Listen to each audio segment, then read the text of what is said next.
Yeah.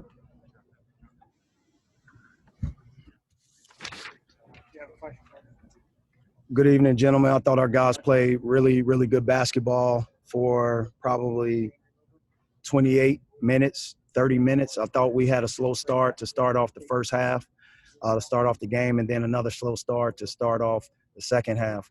But I thought we had a balanced attack. Our guys were focused on the game plan, and once we got lost into our game plan, you saw us be able to change defenses and keep them on their heels, not give up transition baskets, and obviously hold them to one shot, but also capitalize and run in transition ourselves.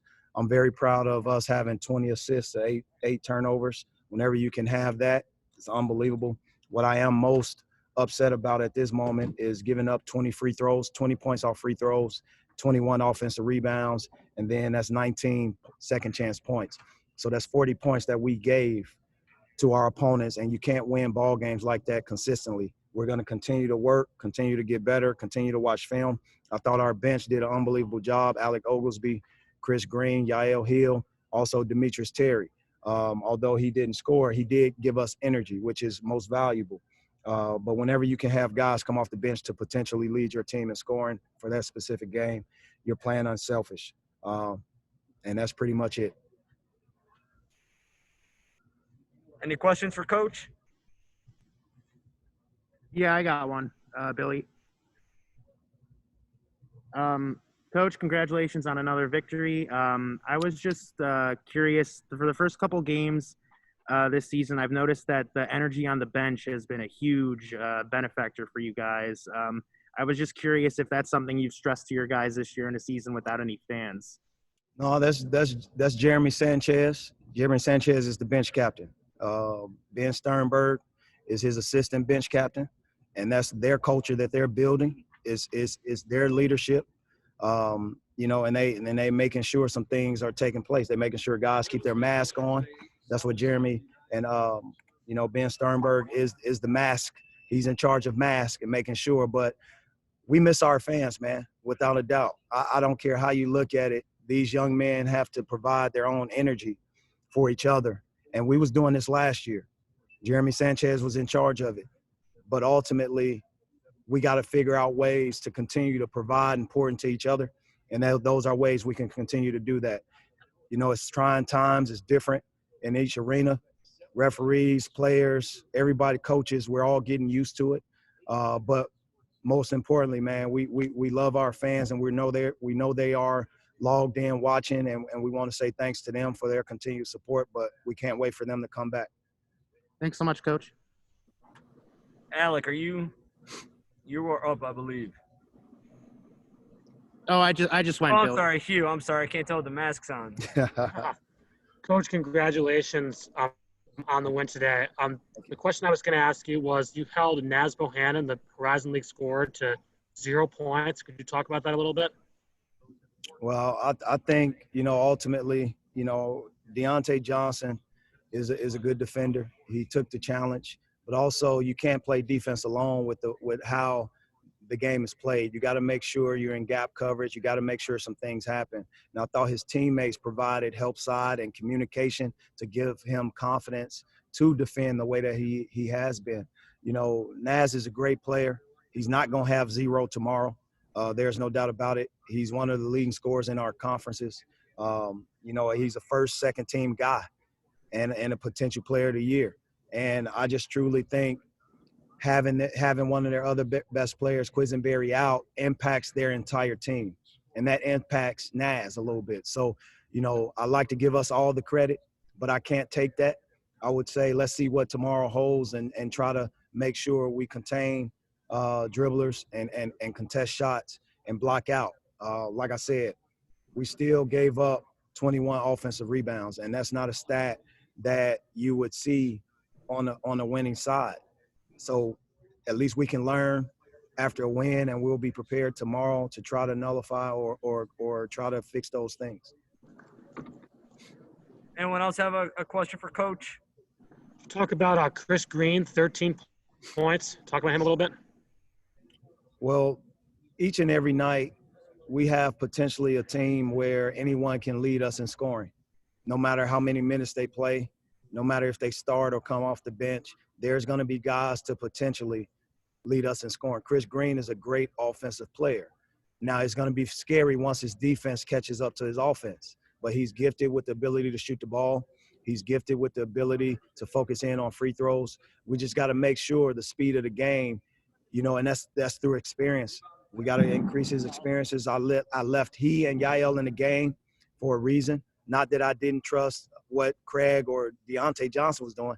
This is an opportunity for those guys to get experience, which is what we haven't been afforded for.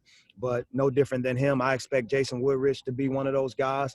Yael Hill, all-time leading scorer in Cleveland Heights history. He hadn't played his best game yet. And those are guys that I think will step up. Alec Oglesby, you guys saw a glimpse of him this evening. He played 20 minutes, but I thought the 9 points and 5 fouls spoke about how physical he was. It's just angles and certain things you can't teach without experience, and those guys got it, whether it's the wedge, rebounding, or whatever it is. But I'm excited about what we did. Ben Sternberg came off the bench as well, but we'll be looking to watch film and get better tonight so we can prepare for the game tomorrow. Anyone else? Hey, Coach, I have one for you. What's up, buddy? How you doing? Good. I wanted to ask you, you get a chance to coach Xavier Wraithen-Mays at Florida State. And I knew that question was coming. Well, I say, and he made an immediate impact for you at Florida State. Yeah. In fact, that was his best season, was his freshman year. Yeah. It appears that his brother Shamar, could have a bright future as well. And I know they're different type players, obviously, in terms of their size. But do you see any similarities in their games? Well, they're two different players, two completely different players. But one thing I would say is they got hearts of a champion. There is no doubt about it. What you guys are seeing Shamir do, he'll be all freshman team. He'll potentially, later in his career, be an all-conference player because he has that toughness, and he works out with his brother every summer. When we were down at Florida State, he came down to visit his brother, et cetera. And it's just one of those things where he has basketball in his bloodlines. His dad, all-time great at Florida State, Theron Wraithen-Mays. And those guys have basketball in their bloodline. Shamir is going to be a great player. He's learning more and more each game, and I'm proud of him. I've known him for so long, but I thought he looked at me. I tried not to make eye contact with him because I know that he was going to take this game personal. He'll take the game tomorrow personal as well, just because there's knowledge of each other. I've known his family for a long, long time, and his older brother played for us at Florida State. Give an update on Eichelberger, if you don't mind. Well, we just going to trust, our trainer. Between he and Franklin Penn, we're just going to err on the side of patience because I don't want, one thing to overcompensate and them guys getting thrown in the fire. When he's ready, you guys will know it. I think Billy will be the first one to say something. But Al, we miss him. We're doing what we're doing. We're not able to throw the ball in the post because he and Deontay Johnson are two different post players.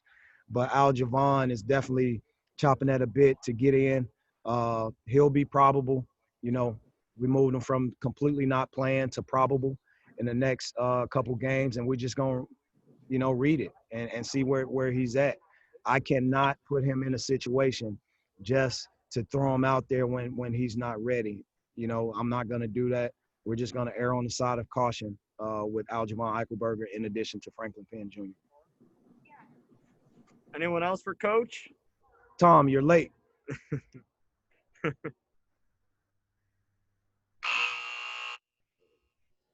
He's connecting to audio. Oh, yeah. You want to type your question in, Tom? Any questions while Tom types?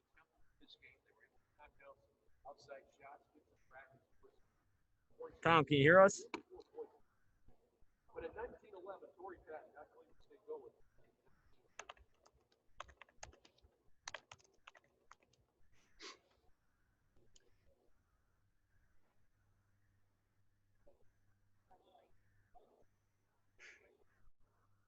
Type your question, Tom, if you can hear me. Coach, I'm just going to ask – I have another question to ask you. I mean, of course, you weren't here the last time Cleveland State started 3-0 in conference play, but just like what does it mean to this group that,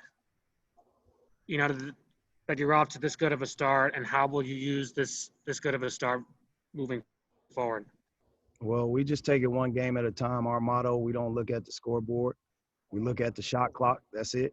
We don't look at the game clock. The only time we look at the game clock is when the shot clock is off. So we're not going to pay attention to any of our records. We're just going to try to go out there and whatever we have, leave it on the court and try to execute our game plan. Whatever that scouting report is, we're going to try to execute it. We're going to continue to play together. We're going to continue to play with energy, enthusiasm, and effort.